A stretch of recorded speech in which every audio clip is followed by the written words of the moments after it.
Welcome back to our channel Kalpana's mini world. ఏం చెప్పాలో నాకు అర్థమైతలేదు గైస్. నిన్న యాదగిరిగుట్టకి వెళ్ళిన విషయం మీ అందరికీ తెలిసిందే. నిన్న అంటే నిన్న మొత్తం ఎడిట్ చేసి వీడియో అంతా ఎడిట్ చేసి వాయిస్ ఓవర్తో సహా ఇచ్చి మొత్తం పోస్టింగ్ పెడదాము అన్న టైంకి వీడియో డిలీట్ అయింది. ఎక్స్పోర్ట్ కొడుతుంటే డిలీట్ అయింది. సరే పోనీ డిలీట్ అయింది కదా అని మళ్ళీ అన్ని దాంట్లోకి పంపించుకొని కథ వేసి మళ్ళీ అంతా ఎడిట్ చేసుకొస్తుంటే స్టోరేజ్ రన్నింగ్ అవుట్ అని వచ్చింది ఎక్స్పోర్ట్ కొడుతుంటే. సరే అని పోయి కొన్ని వీడియోస్ పాత వీడియోస్ డిలీట్ చేస్తుంటే ఈ వీడియో ఎట్లా డిలీట్ అయిందో నాకు తెలియదు. నేనైతే కళ్ళతోనే చూస్తున్నా, అదైతే డిలీట్ చేయలే నాకు తెలిసినంత వరకు. కానీ మళ్ళీ ఇప్పుడు అవి డిలీట్ చేసి పోయి ఎక్స్పోర్ట్ కొట్టే వారికి ఈ వీడియో వస్తుంది కానీ ఎక్స్పోర్ట్ అవుతలే. ఎంత కోపం వస్తుంది, దానికంటే ముందు ఏడుపు వస్తుంది, పిచ్చి లేస్తుంది గైస్.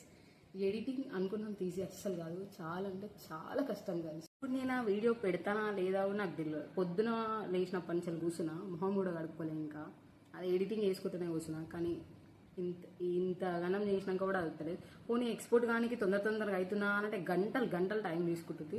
ఎడిటింగ్ వల్ల నాకు పిచ్చెక్కేటట్టుంది, అట్లుంది అనమాట. ఎడిటింగ్ చేసేటోళ్ళకి నిజంగా గ్రేట్ అసలు వాళ్ళు.